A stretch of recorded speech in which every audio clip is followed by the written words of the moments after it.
किडोज, कैसे हैं आप सब। क्या आप सबको पता है अब कौन सा त्योहार आने वाला है, कौन सा फेस्टिवल आ रहा है? आप सबको पता है? हाँ, अब आने वाला है होली का त्योहार, जिसे हम फेस्टिवल ऑफ कलर्स भी बोलते हैं और रंगों का त्योहार भी बोलते हैं।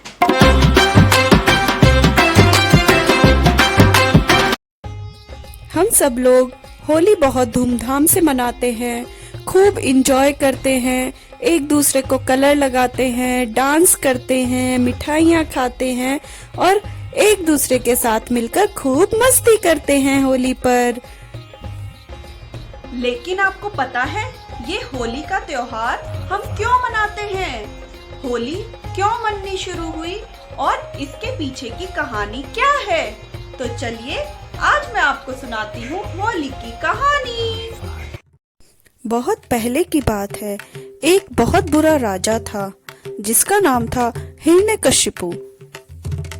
उसे भगवान ब्रह्मा से वरदान मिला था कि ना तो वह दिन में मारा जा सकता है, ना रात में, ना उसे कोई आदमी मार सकता है, ना कोई जानवर मार सकता है, ना तो वह घर के अंदर मारा जा सकता है, ना घर के बाहर मारा जा सकता है, ना ही वह दिन में मारा जा सकता है और ना ही वह रात में मारा जा सकता है और ना ही वह किसी हथियार से मारा जा सकता है।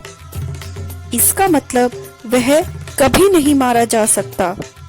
और इस बात का हिरण्यकश्यप को बहुत अहंकार हो गया और वह चाहने लगा कि सब लोग उसी की पूजा करें, भगवान को मानना छोड़ दें और उसी की पूजा करें और उसी के मंदिर बनवाएं।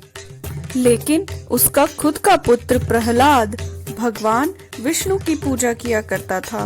वह भगवान विष्णु का पक्का भक्त था। वह पूरा दिन भगवान विष्णु का ही जाप किया करता था। हिरण्यकशिप को यह बात बिल्कुल पसंद नहीं थी और वह प्रहलाद को मारना चाहता था। हिरण्यकशिप ने बहुत बार प्रहलाद को मारने की कोशिश की, परंतु भगवान विष्णु उसे हमेशा बचा लेते थे। एक बार वह बहुत क्रोधित होकर अपनी बहन होलिका के पास गया और उसके साथ मिलकर उसने प्रहलाद को मारने का उपाय सोचा। होलिका को एक ऐसी शक्ति प्राप्त थी जिससे कि वह आग में नहीं जल सकती थी। होलिका ने अपने भाई से कहा कि तुम फिक्र मत करो, प्रहलाद को मैं मार दूंगी। मैं प्रहलाद को आग में लेकर बैठ जाऊंगी और प्रहलाद जल जाएगा और मैं बच जाऊंगी। फिर होलिका ने प्रहलाद को बुलाया और उसे अपने साथ आग में बैठने के लिए कहा। प्रहलाद होलिका के साथ जाकर आग में बैठ गया, परंतु वह भगवान विष्णु का जाप करता रहा। होलिका गलत इरादे से प्रहलाद को लाई थी, इसलिए वह जल गई और प्रहलाद सच्चा था, इसलिए वह बच गया।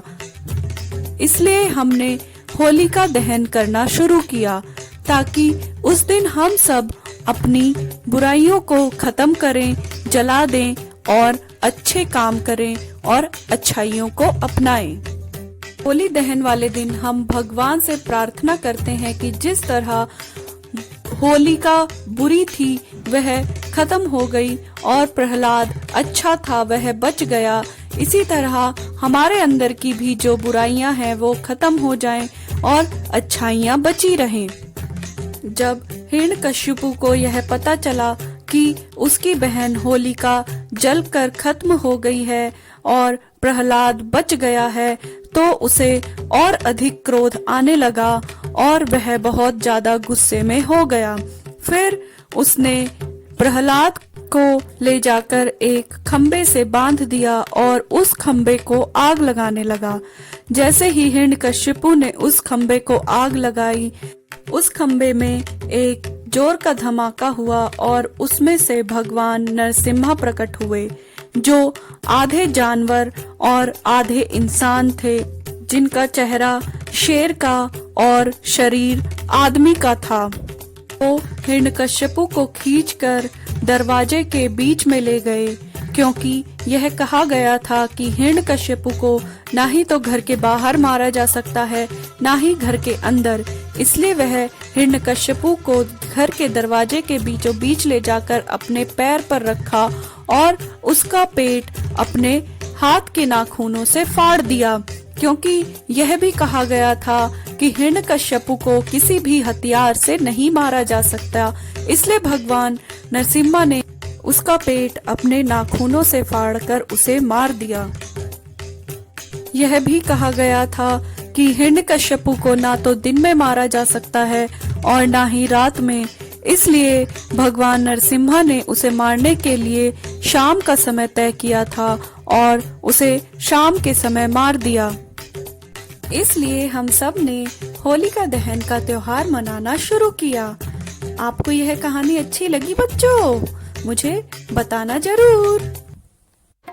Happy Holi to my all lovely kiddos. अगर आपको आज की वीडियो पसंद आई है तो इसे लाइक कीजिए और चैनल को सब्सक्राइब कीजिए। Bye bye.